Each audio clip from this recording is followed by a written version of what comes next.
তো বর্তমান ভিডিও স্ক্রিনে আপনারা দেখতে পাচ্ছেন এটি একটি কর্মসংস্কৃতি পত্রিকা। আর এই কর্মসংস্কৃতি পত্রিকাটা আমরা যদি একটু জুম করে বড় করে দেখি তাহলে দেখতে পাবো এটি কত তারিখের কর্মসংস্কৃতি পত্রিকা।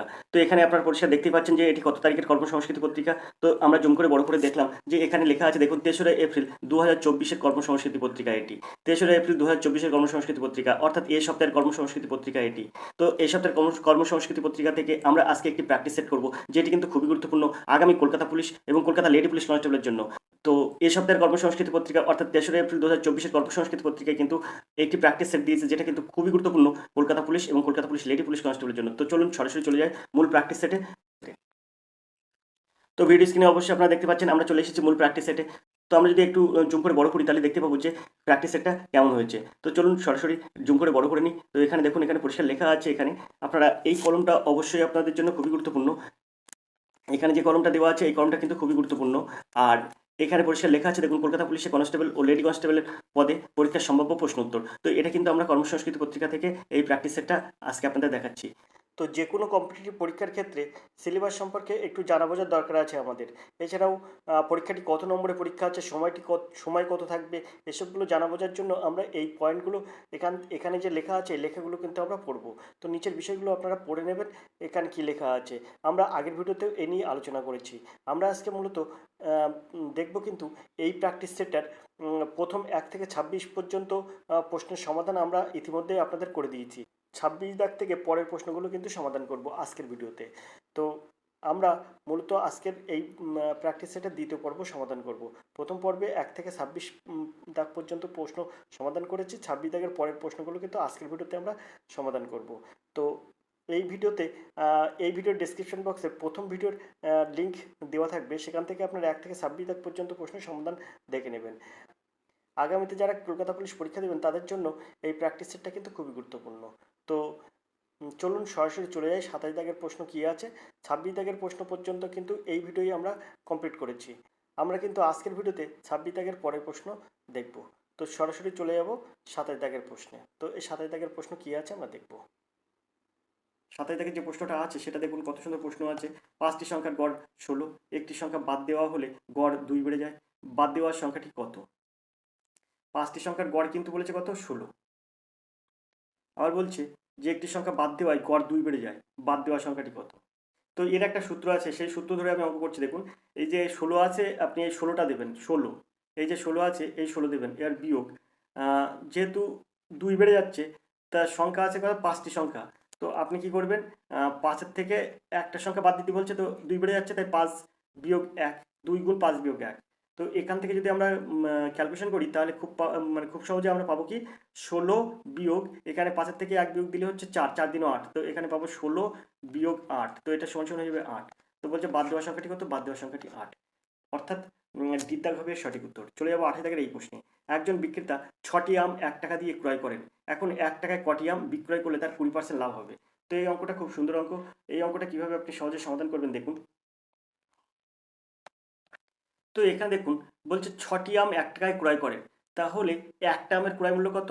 ৬টি আমের দাম ১ টাকা, তাহলে একটা আমের দাম কত? ১-এর ৬ টাকা। একটা আমের দাম ৬টি আমের দাম যদি ১ টাকা হয়, একটি আমের দাম ১-এর ৬ টাকা। এখন এই ১-এর ৬ টাকা, এখন এখানে বলছে দেখুন, বলছে কি যে টাকায় কটি আম বিক্রি করলে ২০% লাভ হবে। ২০% লাভ করার কথা অর্থ হচ্ছে ১০০ টাকা ক্রয় মূল্য হলে বিক্রয় মূল্য হবে ১২০ টাকা। ১০০ টাকা ক্রয় মূল্য হলে বিক্রয় মূল্য হবে ১২০ টাকা। তাহলে ১ টাকা ক্রয় মূল্য হলে বিক্রয় মূল্য কত? তো ১২০/১০০। এবার যেহেতু একটা আম আমি ক টাকায় কিনেছি? ১-এর ৬ টাকায় কিনেছি। তার মানে ১-এর ৬ টাকা ক্রয় মূল্য হলে ২০% লাভ করতে হলে বিক্রয় মূল্য কত হবে? তো গুণ ১-এর ৬ হয়ে যাবে। আশা করি বুঝতে পেরেছেন। তো আমি এটাকে ক্যালকুলেশন করলে ৬ ২০ ১২০, আর এই ২০ আর এই ১০০ যদি কাটি তাহলে ৫, তো হয়ে যাবে ১-এর ৫। একটি আম ১-এর ৬ টাকায় কিনে যদি আপনি ২০% লাভ করতে চান, তাহলে একটি আম কিন্তু আপনার ১-এর ৫ টাকায় বিক্রি করতে হবে। অর্থাৎ ১-এর ৫ টাকা মানে কত? আপনি ১ টাকা সমান ১০০ পয়সা জানেন, তো ১-এর ৫ দিয়ে গুণ করলে এখানে ৫ কুড়ি ১০০, অর্থাৎ ২০ পয়সা হবে। প্রতিটি আমের দাম ২০ পয়সা হবে। বলেছে এখন ১ টাকায় কটি আম বিক্রয় করতে হবে? একটি আমের দাম যদি ২০ পয়সা হয়, এখানে যেহেতু ১-এর ৫ টাকা, আপনার একটা আম ১-এর ৫ টাকায় বিক্রি করতে হবে, তো ১-এর ৫ টাকা সমান ২০ পয়সা। এখন এই যে ২০ পয়সা, এই যে ২০ পয়সা আপনি পেলেন, এই ২০ পয়সা কিন্তু একটা আমের দাম। তো বলছে কি টাকায় কটি আম বিক্রি করতে হবে? তো ১ টাকা সমান ১০০ পয়সা, তাকে ২০ দিয়ে ভাগ করুন, তাহলে হয়ে যাবে ৫। তার টাকায় কিন্তু 5টি আম বিক্রি করতে হবে। এর দাগ হবে সঠিক উত্তর। আশা করি অঙ্কটা আপনারা বুঝতে পেরেছেন। চলে যাবো 29 দাগের এই প্রশ্নে। সম্পৃক্ত বাষ্প কোন সূত্রটি মেনে চলে না?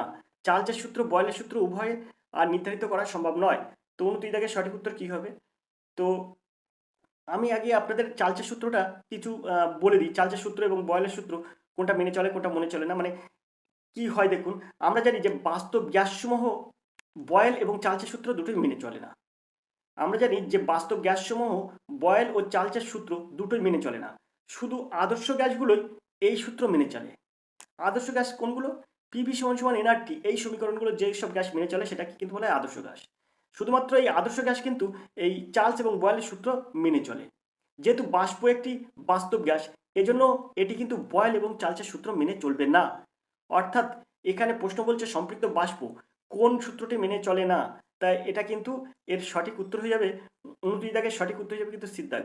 চার্লসের সূত্র এবং বয়েলের সূত্র উভয় কিন্তু মেনে চলে না, সিদ্ধাগ হবে সঠিক উত্তর। চলে যাবো আমরা 30 দাগের প্রশ্নে। 30 দাগের প্রশ্নটা কি আছে দেখবো, তার জন্য প্রশ্নটা একটু উপরের দিকে তুলবো। এখন এখানে 30 দাগের প্রশ্ন আছে দেখুন, হলায়ুদ কে ছিলেন?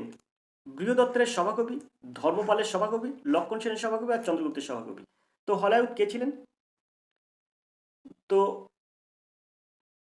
হলায়ুদ ছিলেন কিন্তু লক্ষণ সেনের সভাকবি ছিলেন হলায়ুদ। গৌড়েশ্বরের লক্ষণ সেন মধ্যযুগীয় রাজবংশের সেন রাজবংশের চতুর্থ রাজা। এই লক্ষণ সেন, তার পূর্বসূরি ছিলেন তার পিতা বল্লাল সেন, আর তার সভাকবি ছিলেন কিন্তু এই হলায়ুদ। হলায়ুদ ছিলেন কিন্তু লক্ষণ সেনের সভাকবি। তো আমরা চলে যাবো 31 দাগের এই প্রশ্নে।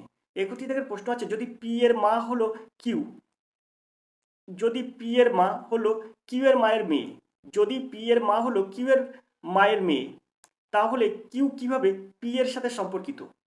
পি এর মা হলো কিউ এর মায়ের মেয়ে, কিউ এর মায়ের মেয়ে পি এর মা, পি এর মা হলো কিউ এর মায়ের মেয়ে, কিভাবে পি এর সাথে সম্পর্কিত? কিউ কিউ কিভাবে পি এর সাথে সম্পর্কিত?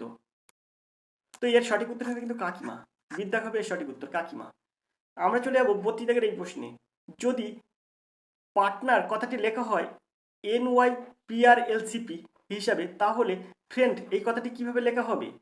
তো এটা আপনি কিভাবে সমাধান করবেন দেখুন।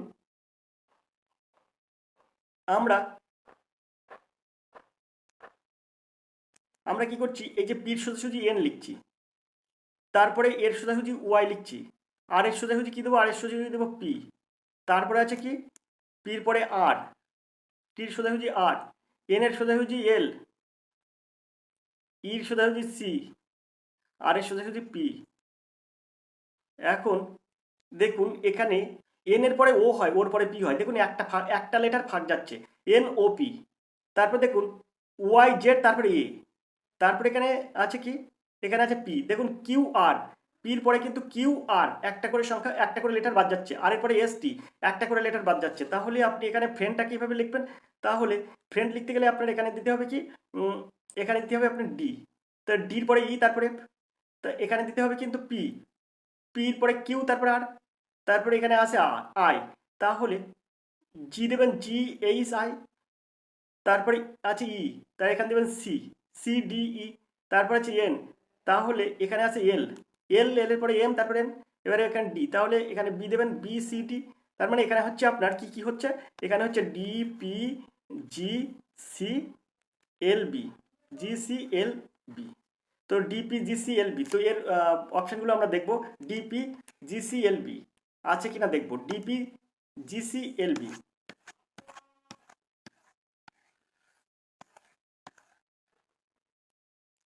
তো দেখুন এখানে ডিপি, এখানে দেখুন ডিপি জিসিএলবি, অর্থাৎ বিদ্যাগ হবে এর সঠিক উত্তর। তো এর সঠিক উত্তর হবে কিন্তু এই যে বিদ্যাগ হবে, এখানে এর বিদ্যাগ হবে সঠিক উত্তর ডিপি জিসিএলবি, অর্থাৎ বিদ্যাগ হবে সঠিক উত্তর। আমরা চলে যাবো 33 দাগের এই প্রশ্নে। রাম, রাতুল এবং যদুর মোট বয়স হচ্ছে 80 বছর। 3 বছর আগে তাদের মোট বয়স কত ছিল? তো 3 বছর আগে মানে সবার ক্ষেত্রে 1 করে কমে যাবে, তো এর সবার কিন্তু 1 বছর করে কমে যাবে। তার মানে যদি রামের 3 বছর আগে কত ছিল, তার রামের থেকে 3 বছর আগে মানে প্রত্যেক বছর 1 করে কমবে। তার রামের 3 বছর আগে 3 কমে যাবে, রাতুলের 3 বছর আগে 3 কমে যাবে, যদুর 3 বছর আগে 3 কমে যাবে। তো 3 জনের 3 থেকে 9 কমে যাবে, তো 80 বিয়োগ 9 তো সমান সমান হয়ে যাবে 71। এই 71 বছর কিন্তু 3 বছর আগে তাদের মোট বয়স ছিল 71, অর্থাৎ সিদ্ধাক্ষেপের সঠিক উত্তর। আশা করি বুঝতে পেরেছেন। আমরা চলে যাবো পরের প্রশ্নে। পরের প্রশ্ন আছে 34 দাগের প্রশ্ন। প্রশ্নটা আমরা একটু উপরের দিকে তুলবো। তো এখন 34 দাগে যে প্রশ্নটা আছে, নিম্নলিখিত চিত্রগুলোর মধ্যে নিচের দেওয়া 3টি পদ সম্পর্কিত সর্বোত্তম প্রতিনিধিত্ব করছে তা নির্ণয় করো। গণিত, অর্থশাস্ত্র, হিসাবশাস্ত্র। তার মানে এটা কিন্তু আপনার গণিত, অর্থশাস্ত্র, হিসাবশাস্ত্র 3টি কিন্তু শিক্ষার মধ্যে মানে শিক্ষণীয় জিনিস। তো এখানে 3টি শিক্ষণীয় জিনিস গণিত, অর্থশাস্ত্র, হিসাবশাস্ত্র, কিন্তু বিষয়ভিত্তিক কিন্তু আলাদা। 3টি কিন্তু শিক্ষণীয় জিনিস, কিন্তু বিষয়ভিত্তিক কিন্তু আলাদা, কারোর সঙ্গে কারোর কিন্তু মিল থাকবে না। তো এর সঠিক উত্তর হবে কিন্তু এই টির দাগ, এটা কিন্তু এর সঠিক উত্তর। আমরা চলে যাব 35 দাগের প্রশ্নে। তো প্রশ্নটা দেখবো, তার জন্য প্রশ্নটা একটু উপরের দিকে তুলব। 35 দাগের যে প্রশ্নটা আছে দেখুন, 1800 খ্রিস্টাব্দে কে ফোর্ট উইলিয়াম কলেজটি প্রতিষ্ঠা করেন? Lord Dalhousie, Lord Wellesley, Lord William Bentinck, Lord Canning. তো ফোর্ট উইলিয়াম কলেজ প্রতিষ্ঠিত হয় 1800 খ্রিস্টাব্দে। এই 1800 খ্রিস্টাব্দে ফোর্ট উইলিয়াম কলেজ কে প্রতিষ্ঠা করেন? তো এর সঠিক উত্তর হয়ে যাবে কিন্তু লর্ড ওয়েলেসলি কিন্তু 1800 খ্রিস্টাব্দে ফোর্ট উইলিয়াম কলেজ প্রতিষ্ঠা করেন, অর্থাৎ বিদ্যাগ হবে এর সঠিক উত্তর। 35 দাগের সঠিক উত্তর হবে কিন্তু বিদ্যাগ। লর্ড ওয়েলেসলি 1800 খ্রিস্টাব্দে ফোর্ট উইলিয়াম কলেজ প্রতিষ্ঠা করেন। এখন এই যে ফোর্ট উইলিয়াম কলেজ বা কলেজ অফ ফোর্ট উইলিয়াম ছিল ব্রিটিশ ভারতের গভর্নর জেনারেল লর্ড ওয়েলেসলির প্রতিষ্ঠিত একটি প্রাচ্য বিদ্যালয় শিক্ষাকেন্দ্র, প্রাচ্য বিদ্যা শিক্ষাকেন্দ্র। 1800 সালের 9 জুলাই কিন্তু কলকাতায় মানে কলকাতার ফোর্ট উইলিয়াম চত্বরে এই কলেজ স্থাপিত হয়, ফোর্ট উইলিয়াম কলেজ বা কলেজ অফ ফোর্ট উইলিয়াম। এই প্রতিষ্ঠানে সহস্রাধিক সংস্কৃত, আরবি, ফার্সি, বাংলা, হিন্দি, উর্দু সব বই কিন্তু এখানে ইংরেজিতে অনুদিত হতো। এই সব আরবি, ফার্সি, বাংলা, হিন্দি সব কিন্তু ইংরেজিতে ওখানে অনুবাদ করা ছিল। এইখানেই পরবর্তীকালের রাজভবন অর্থাৎ ব্রিটিশ যুগে গভর্নমেন্ট হাউস বা লাট ভবন প্রতিষ্ঠিত হয় এই ফোর্ট উইলিয়াম কলেজে। তো আশা করি আপনারা বুঝতে পেরেছেন। আমরা চলে যাবো 36 দাগের এই প্রশ্নে। একই সুদের হারে কিছু পরিমাণ অর্থের 6 বছর এবং 9 বছরে সরল সুদের অনুপাত কত হবে? একই সুদের হারে কিছু পরিমাণ অর্থ 6 বছর এবং 9 বছরের সরল সুদের অনুপাত কত হবে? তো সুদের হার মানে একই সুদের হার কিছু পরিমাণ অর্থ, তো আমি দিচ্ছি কি আসল হচ্ছে পি ইন্টু টি কত, টি 6 বছর, সুদের হার আর ধরছি by 100 is to P into 9 into R by 100। তো এই 100 কাটে, এই পি কাটবে, এই আর কাটবে, তো হবে কত 6:9, 6:9 হবে। 6:9 মানে 3 দিনও 6, 3 3 9, অর্থাৎ 2:3 হবে। এর দাগ হবে সঠিক উত্তর। চলে যাবো আমরা 37 দাগের এই প্রশ্নে। প্রশ্নটা একটু উপরের দিকে তুলব।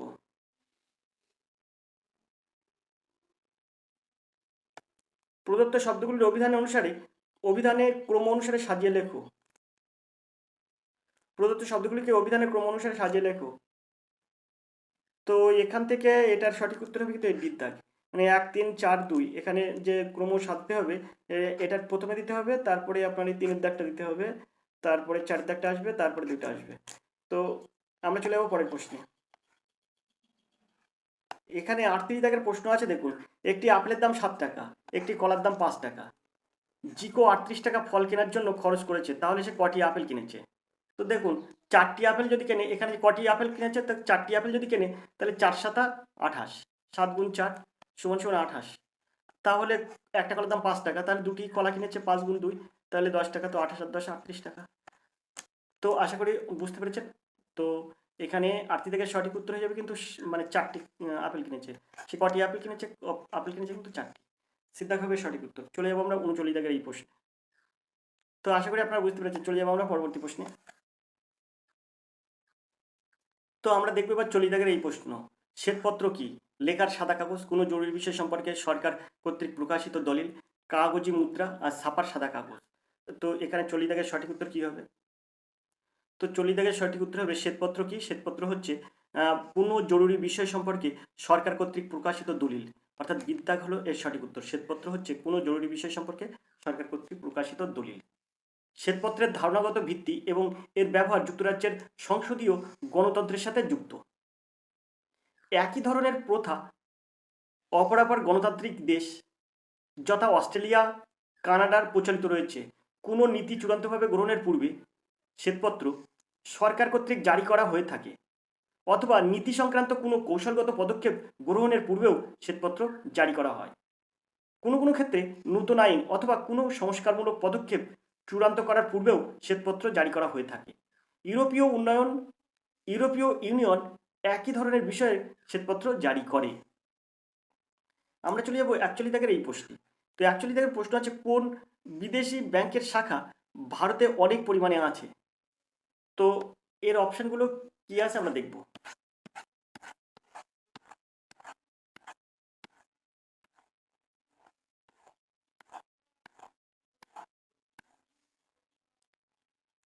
তো এখানে অপশন আছে federal bank, standard chartered bank, HSBC আর সিটি ব্যাংক।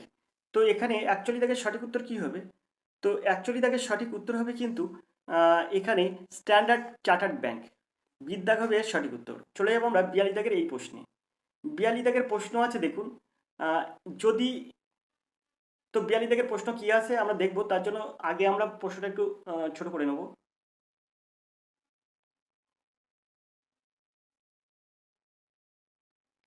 এবার দেখবো আমরা 42 দাগের প্রশ্ন, যদি এবি লাইনে একটি আয়না স্থাপন করা হয় তাহলে এই চিত্রের নিচের প্রদত্ত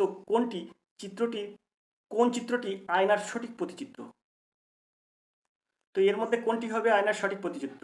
তো আয়নায় সবসময় তার উল্টোটা দেখায়, তো এখানে এর সঠিক প্রতিচিত্রটা কি হবে? তো এই দেখুন এখানে যে ডিপ দাগ অপশন আছে এর কিন্তু প্রতিচিত্র এটা হবে, ডিপ দাগ হবে এর সঠিক উত্তর। আমরা চলে যাবো পরের প্রশ্নে।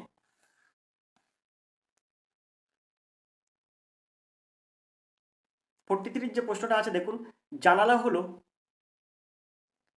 ফলক, সেই একই উপায়ে বই হলো কভার, উপন্যাস, পৃষ্ঠা, পেন।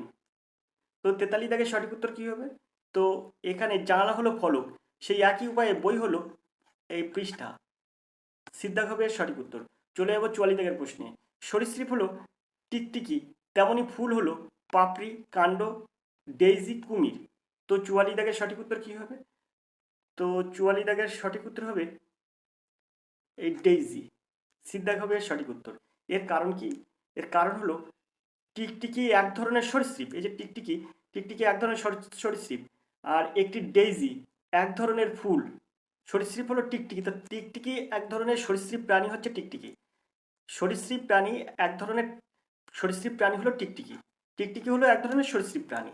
এখন ডেইজি হলো এক ধরনের ফুল, ডেইজিও কিন্তু এক ধরনের ফুল, কিন্তু ফুলের পাপড়ি, কাণ্ড এটা কিন্তু আলাদা জিনিস। ফুলের পাপড়ি আর কাণ্ড এটা আলাদা জিনিস, কিন্তু ডেইজি এক ধরনের ফুল। যেরকম টিকটিকি এক ধরনের সরীসৃপ প্রাণী, ডেইজিও কিন্তু এক ধরনের ফুল, পাপড়ি বা কাণ্ড নয়। পাপড়ি বা কাণ্ড কিন্তু হবে না, কারণ ফুলের একটা অংশ, পাপড়ি কাণ্ড একটা অংশ ফুলের। আর কুমির তো হবে না, কারণ হচ্ছে সরীসৃপ হলো টিকটিকি, এখানে সরীসৃপ একটি টিকটিকি, তেমনই ফুল হলো, ফুল বলেছে তো ফুল হচ্ছে ডেইজি, কুমির কিন্তু ফুল নয়। তো ডেইজি হচ্ছে এক ধরনের ফুল। আমরা চলে যাবো 45 দাগের প্রশ্নে। নিচের প্রশ্নের সাথে কোন বিকল্পটি মিলছে? গাছ ইজ টু বৃক্ষ, কাণ্ড। তো ব্যাগ ইজ টু টাকা, পাতা ইজ টু ফুল, পকেট ইজ টু জামা, দেশপ্রেম ইজ টু দেশ। তো 45 দাগের সঠিক উত্তর হবে কিন্তু এখানে বলছে গাছ, বৃক্ষ আর কাণ্ড। গাছের সাথে কিন্তু বৃক্ষ কাণ্ড যুক্ত থাকে, তা পকেটের সাথে, পকেট জামার সাথে কিন্তু যুক্ত থাকে, অর্থাৎ সিদ্ধাগ হবে এর সঠিক উত্তর। চলে যাবো 46 দাগের এই প্রশ্নে। তো প্রশ্নটা একটু উপর দিকে তুলব। 46 এর প্রশ্ন আছে, ভারতের কোন রাজ্য সর্বপ্রথম একটি জিন ব্যাংক প্রকল্প স্থাপন করেন? তো 46 দাগের যে প্রশ্নটা আছে সেটি দেখুন, অপশান আছে মণিপুর, মহারাষ্ট্র, কেরালা, আসাম। তো মহারাষ্ট্র, তো এর সঠিক উত্তর হবে কিন্তু বিদ্যাগ, মহারাষ্ট্র। মহারাষ্ট্র স্থানীয় এবং বিপন্ন প্রাণী, ফসল, সামুদ্রিক এবং জৈবিক প্রজাতি সংরক্ষণের জন্য একটি জিন ব্যাংক প্রকল্প স্থাপনের ঘোষণা করেছে। কে, কারা? মহারাষ্ট্র রাজ্য। এটি মহারাষ্ট্র রাজ্য জীববৈচিত্র্য বোর্ড অর্থাৎ MSSB দ্বারা বাস্তবায়িত হবে এবং আগামী 5 বছরের জন্য 172.39 কোটি টাকা বরাদ্দ করা হয়েছে। প্রকল্পটি সাতটি থিমের উপরে কাজ করবে। সামুদ্রিক ফসল, তারপর আপনার পশু চিকিৎসা, আপনার আছে স্বাদু জল, তৃণভূমির বৈচিত্র্য, জীববৈচিত্র্য, বন অধিকার, এলাকার সুরক্ষা এবং ব্যবস্থাপনা। এছাড়াও কিন্তু বন জঙ্গলের পুনর্জন্ম ইত্যাদি।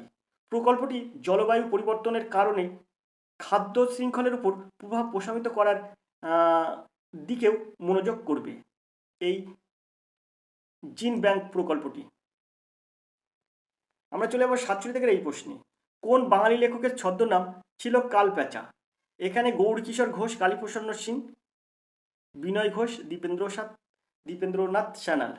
সঠিক উত্তর হবে কিন্তু কালীপ্রসন্ন নাম ছিল কিন্তু কালপ্যাঁচা। চলে যাবো 48 প্রশ্নে। তো এই অঙ্কটা আছে, এই অঙ্কটা কিভাবে আপনি সহজে সমাধান করবেন দেখুন। তো আমরা এখান থেকে এটা উভয় পক্ষে কিন্তু 2 গুণ করতে পারি। 2 গুণ করলে এখানে হবে 2a square plus 2b square plus 2c square সমান সমান 2ab plus 2bc plus 2ca। তো সবার একটা করে এদিকে আনতে পারি, আর সেইগুলো সব আমরা একটা একটা সূত্রে ফেলাতে পারি। সেটা হচ্ছে এরকম একটা সূত্র চলে আসবে, a minus B whole square plus B minus C whole square plus C minus এর হোল স্কোয়ারের সূত্রে কিন্তু চলে আসবে সমান সমান 0। সবগুলো এই সাইডে আনলে মাইনাস এসে যাবে, তো সেইখান থেকে a minus B whole square, B plus C whole square, C minus A whole square এই সূত্রে আমরা করতে পারবো।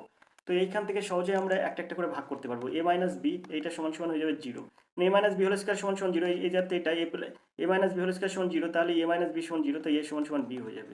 আবার ঠিক এরকম বি মাইনাস সি এটা সমান সমান 0, কারণ এই হোল স্কোয়ারটা উঠে যায়, তো বি সমান সমান হয়ে যাবে কিন্তু সি। আবার এখান থেকেও সি সমান সমান সি মাইনাস এ সমান সমান 0, তো সি সমান সমান হয়ে যাবে এ। এরকম আমরা এখান থেকে বার করতে পারি। তাহলে এখান থেকে আমরা সহজ একটা জিনিস পেলাম, এ সমান সমান কি পেলাম বি, আর সমান সমান সি পেলাম। এ সমান সমান বি, বি সমান সমান সি পাচ্ছি, আর সি সমান সমান এ পাচ্ছি, অর্থাৎ এ সমান সমান বি সমান সমান সি পাচ্ছি। এবার এইখান থেকে খুব সহজে আমরা একটা জিনিস করতে পারি, সেটা হচ্ছে এ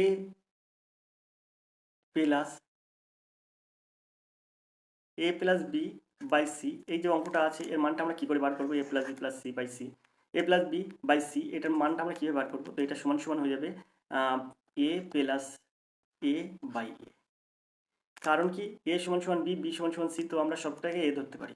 তো এ তাহলে আমরা এটাকে করতে পারি কি, এটাকে করতে পারি 2a বাই এ। তো এই কেটে যাবে, তো এখান থেকে সমান সমান 2 হয়ে যাবে। তো এর সঠিক উত্তর হয়ে যাবে 2, অর্থাৎ দ্বিতীয় হবে সঠিক উত্তর। আশা করি অঙ্কটা আপনারা বুঝতে পেরেছেন।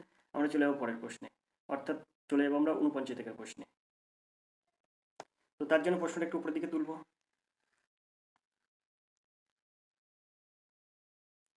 তো 49 থেকে যে প্রশ্নটা আছে দেখুন, বিশেষ শিক্ষা কার্যক্রম নিম্নলিখিত কোন গোষ্ঠীর লোকদের দেওয়া হয়ে থাকে?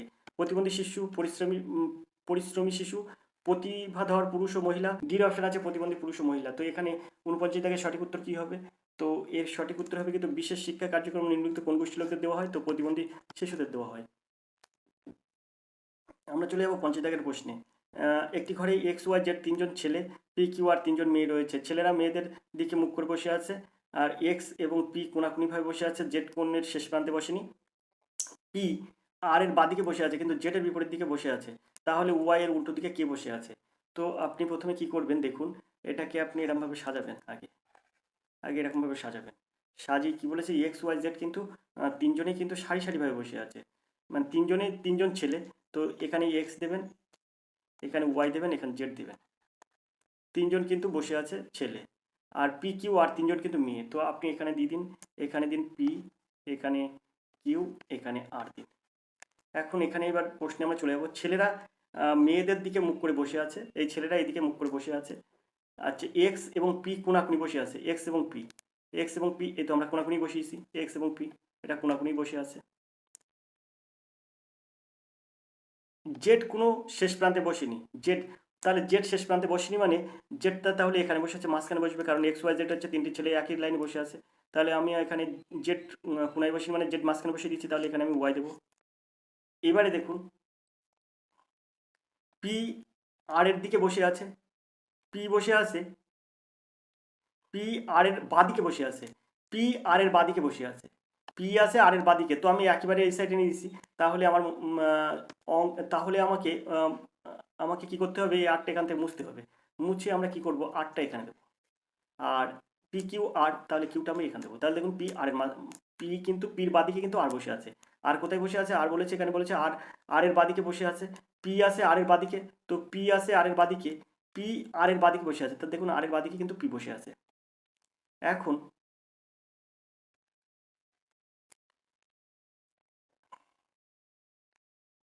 কিন্তু জেডের বিপরীত দিকে বসে আছে, কিন্তু জেডের বিপরীত, হ্যাঁ তাহলে জেডেরও বিপরীত দিকে বসে আছে, এই যে আরটা কিন্তু জেডের বিপরীত দিকে বসে আছে। এখন বলছে তাহলে ওয়াই এর উল্টো দিকে কে বসে আছে, এই যে ওয়াই এর উল্টো দিকে কে বসে আছে, তো অবশ্যই ওয়াই এর উল্টো দিকে যে পি বসে আছে, ওয়াই এর উল্টো দিকে কে বসে আছে, ওয়াই এর উল্টো দিকে পি বসে আছে, ওয়াই আর পি একই দিকে মানে উল্টো দিকে বসে আছে, ওয়াই এর উল্টো দিকে পি বসে আছে, তাহলে পি হবে সঠিক উত্তর, অর্থাৎ এর দাগ হবে সঠিক উত্তর। আশা করি বুঝতে পেরেছেন এই রিজনিংটা, সুন্দর রিজনিং, খুব সুন্দর এই প্রশ্নের সমাধান করা গেল। তো এই ছিল 50টি প্রশ্নের সহজের সমাধান। আমরা কিন্তু আজকে যে প্র্যাকটিস সেটটা করলাম, তো আমরা আজকে যে প্র্যাকটিস সেটটা করলাম সেটা কিন্তু মূলত এই কলকাতা পুলিশ কনস্টেবল ও লেডি পুলিশ কনস্টেবলের জন্য কিন্তু এই প্রশ্ন প্র্যাকটিস সেটটা খুবই গুরুত্বপূর্ণ। আজকে আমরা যে প্র্যাকটিস সেটটা সমাধান করলাম সেটা কিন্তু কর্মসন্ধান পত্রিকা থেকে কিন্তু কর্মসন্ধান পত্রিকা থেকে কিন্তু এই প্র্যাকটিস সেটটা নেওয়া হয়েছে। তো আজকের ভিডিও এই পর্যন্ত। ভিডিও ভালো লাগলে অবশ্যই লাইক করবেন। ধন্যবাদ, আপনাদের শুভ হোক।